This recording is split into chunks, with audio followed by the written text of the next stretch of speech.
안녕하세요. 크리스천 영상학교를 운영하는 심목사입니다. 오늘은 앞으로 가정 중심의 교회만이 생존하는 그런 시대가 온다라는 제목으로 말씀드릴게요. 먼저 제 유튜브 채널 동영상에 누군가가 댓글을 다셨기에 말씀드리겠습니다. 앞으로 교회는 기복적인 노인들만 남을 것입니다. 목사들은 영혼을 구하기보다 정치를 할 것입니다. 그리고 예수의 이름으로 악마에게 충성 기도를 합니다. 그게 지금의 현실입니다.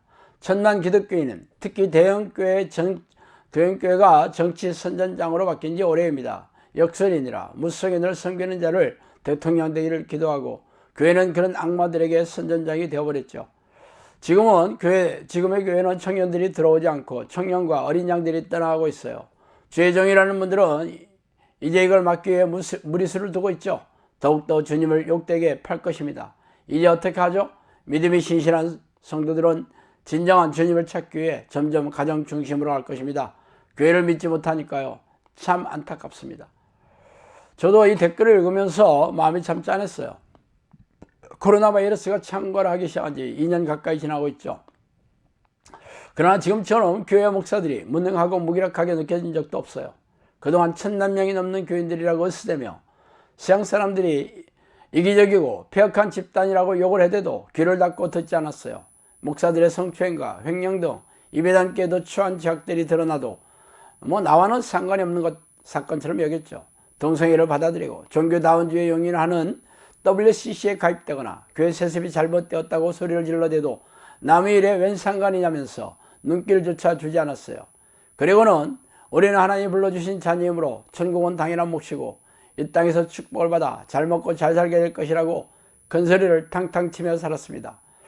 그러나 코로나 팬데믹 세상으로 바뀌면서 상황이 급박하기만 했죠. 코로나 공포에 사로잡혀 2년의 세월이 흐르면서 코로나 바이러스가 사라질 거라고 믿는 사람들은 이제 아무도 없어요. 자고 일어나면 새롭고 막강한 변종 바이러스가 우후죽순으로 맹위를 떨치고 있기 때문에 코로나 팬데믹에서 벗어나는 것은 희망사항에 불과하게 됐죠. 코로나 사태로 치명적인 피해를 보는 곳이 어디인지 아세요? 바로 교회입니다. 하나님의 허락이 없으면 참새 한 마리도 떨어지지 않는다는데 교회가 폭망하는 것을 하나님이 모르실 리가 없겠죠. 그렇다면 그 이유는 무엇일까요? 그동안 교회가 하나님의 뜻을 벗어나서 목회자의 욕망을 채우는 도구로 변했으며 교인들이 세속적이고 인본적인 신앙으로 변질되었기 때문이죠. 그래서 하나님은 코로나 바이러스를 보내셔서 현대교회의 신앙관을 성경적으로 바꾸시려고 작심했습니다. 그동안 우리네 교회는 교회 건물 중심의 비성경적인 신앙관을 고수해왔기 때문이죠. 그래서 오늘은 그 얘기를 좀 하고 싶어요. 교회라는 말은 헬라어로 에클레시아라는 말을 번역한 것으로 무리나 공동체라는 뜻입니다. 이 단어의 의미를 정확하게 말하자면 우리가 사용하는 교회라는 뜻과 조금 달라요. 모세가 이스라엘 백성들이 끌고 가나안에 들어가기 전에 40년 동안 광야를 돌아다닌 무리들을 한글 번역에는 광야 교회라고 번역하였는데 참 우스꽝스러운 모양새잖아요. 정확하게 말하자면 교회라는 뜻이 아니라 광야에 있었던 이스라엘 공동체라는 뜻이었죠. 그런데 광야의 교회라고 번역하니 좀 어색하기도 합니다. 에클레시아를 한글로 죄다 교회라고 번역한 것은 아니에요. 원어 성경에는 바리새인들의 에클레시아도 있었고 이방인들의 에클레시아도 있었어요.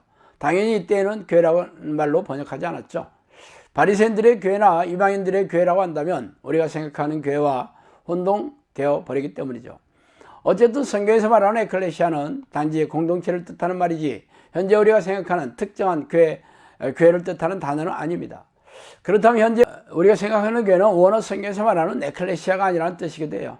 하나님이 뜻하시는 교회를 좀 더 정확하게 성경적으로 풀이하자면 성령이 내주하는 크리스천들과 성령이 내주하기를 갈망하는 크리스천들의 공동체라는 게 좀 더 성경에 가까운 번역이겠죠. 그렇다면 우리네 교회가 제가 새롭게 정립한 교회라는 정의에 잘 맞아 들을까요? 우리가 지금 다니는 교회가 성령이 내주하는 무리들과 성령을 사모하는 무리들이 모여있는 공동체입니까? 아쉽게도 그렇지 못하다는 게 제가 내린 결론입니다. 자꾸에 우리네 교회는 종교적인 예배의식을 비롯한 희생적인 신앙 행위만을 반복하고 이를 추구하고 있습니다. 성경에서 요구하는 교회의 모습은 껍데기가 아니라 알맹이에 충실하고 있어야 되는데 알맹이는 없고 화려한 껍데기만을 보여주고 있죠. 그래서 교회 건물만 웅장하고 럭셔리하게 짓는데 몰두하고 있고 교인들의 내면의 신앙을 성장시키기보다 교인들의 숫자를 늘리는데 혈안이 되어가고 있습니다. 양들의 삶에 관심을 갖고 죽어가는 양들을 살리고 영혼이 병든 양을 치유하고 잠자는 양들을 깨우고 방황하는 양들을 잘 양육하여 하나님 앞에 인도하여 가야 하는데 관심이 없어요. 대신 양들이 내는 헌금만을 강요하고 독려하여 교회의 윗상을 높이고자 할 뿐입니다. 그래서 많은 부교육자를 뽑아 수많은 양들을 관리한 조직을 짜임새 있게 갖추고 그들을 대량으로 교육하는 교육 프로그램과 다양한 이벤트 행사를 구축하는 일에만 골몰하고 있습니다. 말하자면 대단위의 농장을 설립하고 항공기로 방제하며 트랙터로 씨를 뿌리고 추수를 하는 플랜테이션 농업인 셈이죠. 그렇게 교회를 엄청나게 크게 그리고 화려하게 키우려 하는 목적이 무엇입니까? 담임 목사의 탐욕과 교만을 부추기고 조종하는 악한 영의 계략이겠죠.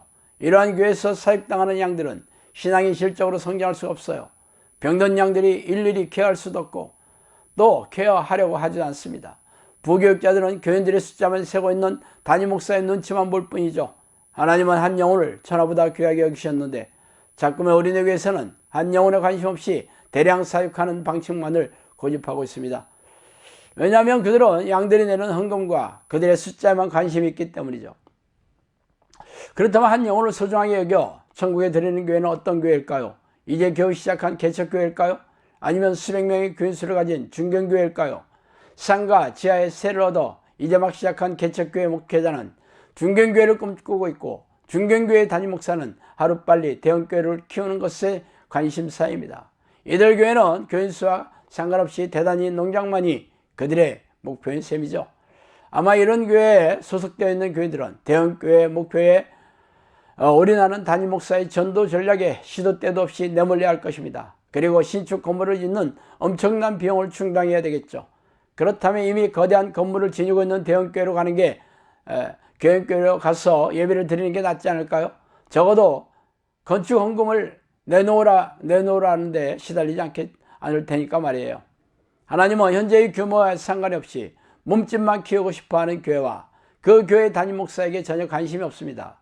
그들은 하나님의 이름을 앞세워 자신의 탐욕을 채우고 부와 명예를 얻고 싶어하는 수단으로 삼고 있으니까 말입니다. 그렇다면 하나님이 꿈꾸는 교회는 어떤 모습일까요? 그 모습은 가정 중심의 교회입니다.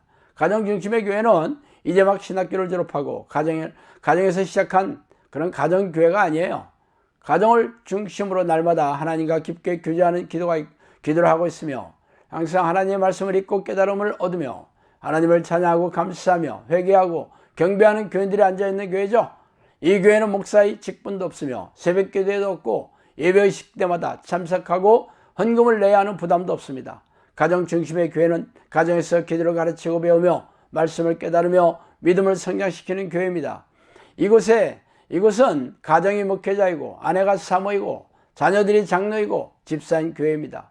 왜 가정 중심의 교회가 세워져야 하냐면 자꾸미 우리네 교회가 교회 역할을 전혀 하지 못하고 있기 때문입니다. 교회가 교회 역할을 못한다고 신세 한탄만 할 필요가 없어요. 하나님은 교회 건물에 계시는 것이 아니고 우리의 마음에 살아계십니다. 교회만 철새같이 믿고 있다가 천국문 앞에서 청청병력 같은 소리를 들었다면 어떻게 하시겠어요? 그렇다고 제가 지금 다니는 교회를 그만 다니고 가정의 교회를 세우라는 게 아닙니다. 천국을 가르치지 않는 교회만 믿고 있어서는 안 된다는 뜻이죠. 성령과 깊고 친밀하게 교제하는 기도를 가르치지 않는 교회에 하나밖에 없는 소중한 영혼을 맡겨서는 안 된다는 것입니다. 당신은 물론이고 당신이 사랑하는 아내와 소중하게 여기는 자녀조차 천국에 들어가지 못하는데 팔짱만 끼고 교회만 책임을 미뤄둬서는 안 된다는 것입니다. 세월호 사건에서 교훈을 얻어야 합니다. 선장과 선원들은 자신들만 살려고 이미 배에서 뛰어나갔고 스피커에서는 안심하고 있으라는 거짓 방송만 흘러나오고 있는 중에도 이미 물이 차고 배가 기울고 있었어요. 이미 사태가 심각한 것을 눈치챈 사람들은 용감하게 배에서 뛰쳐나가 목숨을 건지지 않았습니까? 그러나 안타깝게도 아무것도 모르는 우리네 자녀들은 소중한 목숨을 죄다 잃어버렸잖아요. 지금 우리네 교회가 천국에 들어가는 자격을 가르치지 않고 성령으로 다시 태어나는 양육을 하지 않고 있는데도 자신의 책임이 아니라고 책임만 미루고 있을 것입니까? 그 영혼들이 남이 아니라 당신의 소중한 가족들이고 자녀들인데 말이에요. 가정에서 당신이 성령이 내지 않은 기도를 스스로 훈련하고 성령과 동행하는 영적 습관을 들여 배우자와 자녀들을 가르쳐야 합니다. 그래야 사랑하는 가족들과 천국에서 영원히 같이 살 수 있을 것이 아니겠어요? 그러므로 가정에서 하나님을 만나는 교회를 세워야 합니다. 하나님은 당신이 간절하게 찾으면 언제든 어디서든 찾아오시는 분이기 때문이죠. 한글만 알 수 있다면 성경을 읽을 수 있고 성령이 내지 않은 기도를 한다면 성령의 도움을 받아 얼마든지 깨달음을 얻을 수 있습니다. 성령은 우리를 진리로 인도하시고 예수의 말씀을 생각나게 하시는 보혜사이십니다. 보혜사라는 말은 파라클레토스라는 뜻으로 돕는 자라는 뜻이에요. 당신이 신학교를 나오지 않았더라도 얼마든지 깨달음을 얻어 당신의 삶에 적용하고 자녀들을 얼마든지 가르칠 수 있어요. 아브라함도 이삭도 야곱도 이스라엘 12 아들들도 우리네 교회 방식으로 신앙을 배우지 않았습니다. 그들이 살던 시대는 성경도 교회도 목사도 신학교도 아무것도 없었잖아요. 그들은 가정에서 부모에게 신앙을 배우고 성인이 되어 자녀들을 가르쳤습니다. 로마와 유대 교인들의 박해를 피해 도망다닌 초대교회 성도들도 몇 명씩 모여 가정 중심의 교회를 이루었습니다. 우리처럼 대형교회 건물과 외국에서 박사학위를 받은 담임 목사의 설교 그리고 다양한 교육 프로그램이 없더라도 놀라운 영적 능력으로 하나님이 사용하시는 성경의 인물들이 되었습니다. 그렇다고 지금의 교회를 그만두고 나오라는 뜻은 아니에요. 교회가 교회 역할을 하지 못하고 있다면 실망하거나 포기하지 말고 스스로 하나님과 깊게 교제하는 교회를 가정에서부터 만들어 나가라는 뜻이죠. 당신이 사랑하는 가족들과 영원히 천국에서 살고 싶다면 말이에요. 자, 오늘은 여기까지 하겠습니다. 감사합니다.